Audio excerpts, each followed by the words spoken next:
Hello दोस्तों, आपका एक बार फिर स्वागत है हमारे एस टेक्निकल यूट्यूब चैनल पे।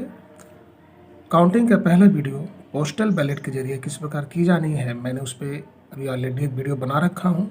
संबंधित आई बटन के लिंक पर जाकर के उसको आप देख लें। आज हम चर्चा करेंगे काउंटिंग के दूसरे फेज़ के बारे में। ईवीएम के कंट्रोल यूनिट के माध्यम से किस प्रकार काउंटिंग की जानी है, आज हमारा पूरा वीडियो इसी पे होगा। आप हमारे चैनल पर नए हो तो सब्सक्राइब करें, वीडियो को लाइक करें, शेयर करें और वीडियो के अंत तक बने रहें।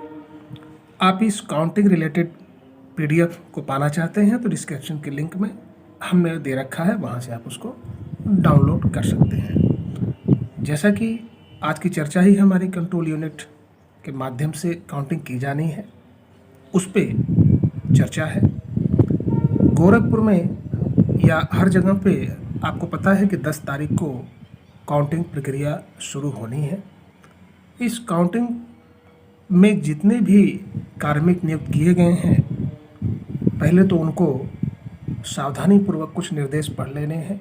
मतगणना स्थल पर समय से उपस्थित होकर समस्त औपचारिकताएं पूरी करते हुए निर्धारित स्थान पर पहुंचना अनिवार्य है। सभी कार्मिकों को अपना मतगणना आदेश एवं पहचान पत्र लाना अनिवार्य है और लास्ट में आप जो है एआरओ से कार्य मुक्ति प्रमाण पत्र लेने के बाद ही काउंटिंग को छोड़ेंगे। कैमरा वर्जित है वहाँ पे। काउंटिंग की गोपनीयता बना कर रखना आपका दायित्व है और वहाँ पे जो भी प्रपत्र पे हस्ताक्षर सुपरवाइजर करेंगे बिल्कुल स्पष्ट होना चाहिए। तो कुछ निर्देश हैं जिसका हमें पालन करना है और उस निर्देश के क्रम में जैसा कि आपको पता है कि जब काउंटिंग होनी है तो 3 फेसों में काउंटिंग होती है।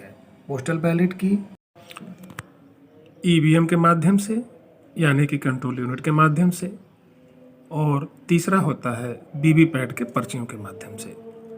तो उस वीवीपैट की पर्चियों के माध्यम से किस प्रकार की जानी है, इस पे मैं आगे एक वीडियो बनाऊंगा। और अभी आज हमारा जो टॉपिक है ये ईवीएम के कंट्रोल यूनिट से संबंधित है। अब आगे हम चर्चा करेंगे किन किन कर्मचारियों का आपके उस मतगणना के अंदर प्रवेश किया जाना है। ये आपको दिया हुआ है: मतगणना पर्यवेक्षक, मतगणना सहायक, मतगणना ऑब्जर्वर, निर्वाचन आयोग द्वारा प्राधिकृत व्यक्ति, मीडिया कर्मी, तैनात शासकीय कार्मिक और मतगणना अभिकर्ता प्रत्याशी। इतने ही लोगों की वहाँ पे मतगणना हॉल में आपको परमिशन अनुमन्य होगा। और किस प्रकार से टेबल लगाई जानी है, आपको पता है कि 14 टेबलों में आपकी काउंटिंग शुरू होती है। एक विधानसभा में कुल 14 टेबल लगाए जाते हैं। उस 14 टेबल पे कितनी राउंडिंग में काउंटिंग होती है, ये आपके टोटल उस विधानसभा में कितने बूथ हैं 14 से आप डिवाइड कर देंगे तो आपके राउंडों की पता चल जाती है।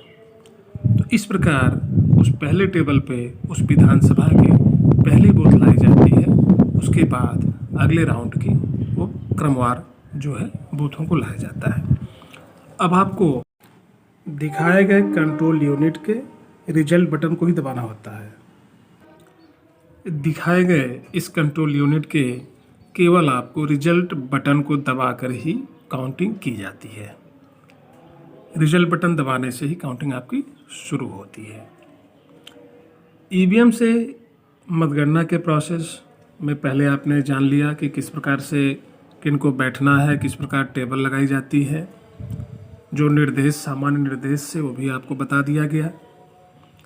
अब आगे हम चर्चा करेंगे कि इस प्रक्रिया को कैसे अपनाया जाता है।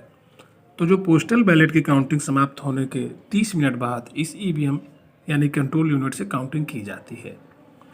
अब सिंपल सी भाषा में आप समझें कि जो आपके टेबल पे कंट्रोल यूनिट लाई जाती है, आप उसको जो उसमें अकाउंट लगे होंगे मतपत्र लेखा, आप उससे उस पर लिखे हुए सीरियल नंबर से अपने इस कंट्रोल यूनिट के सीरियल नंबर को मैच करा लेंगे।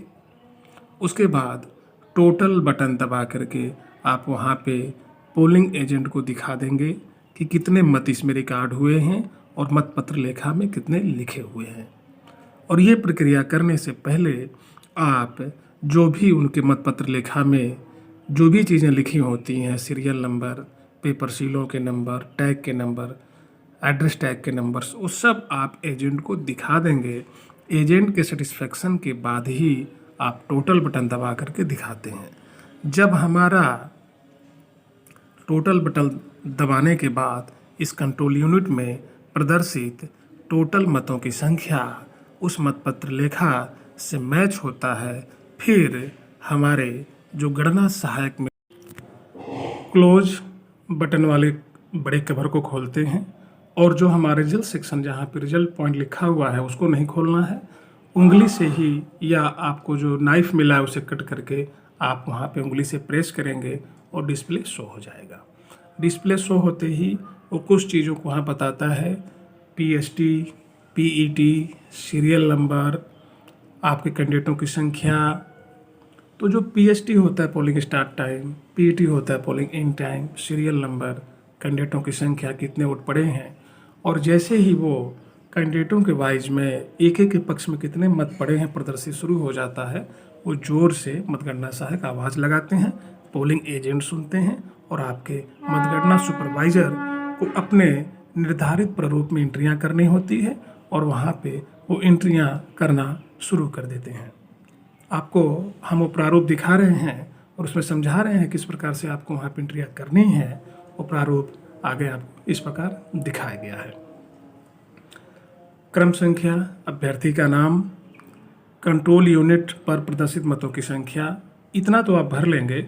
उसके बाद भाग 1 के भाग 5 जो लिखा है परीक्षण मत, यदि कंट्रोल आपके जो मतपत्र लेखा अकाउंट है उसमें भाग 5 में यदि टेस्ट वोट का जिक्र किया हुआ है तो किस प्रत्याशी के पक्ष में किया गया है वो यहाँ पे प्रदर्शित कर देंगे और कंट्रोल यूनिट के प्रदर्शित मतों से उसको माइनस कर देंगे, तो आपका एक्चुअल कितने वोट पड़े हैं आपको वहाँ पे मिल जाएगा। उस टेबल पे मतगणना ऑब्जर्वर की भी नियुक्त की जाती है, उनको भी एक अपने फॉर्मेट में जो यहाँ दिखाया जा रहा है, प्रत्याशी का नाम, उनको कितने मत मिले हैं वो भी आपको रिकॉर्ड करना होता है।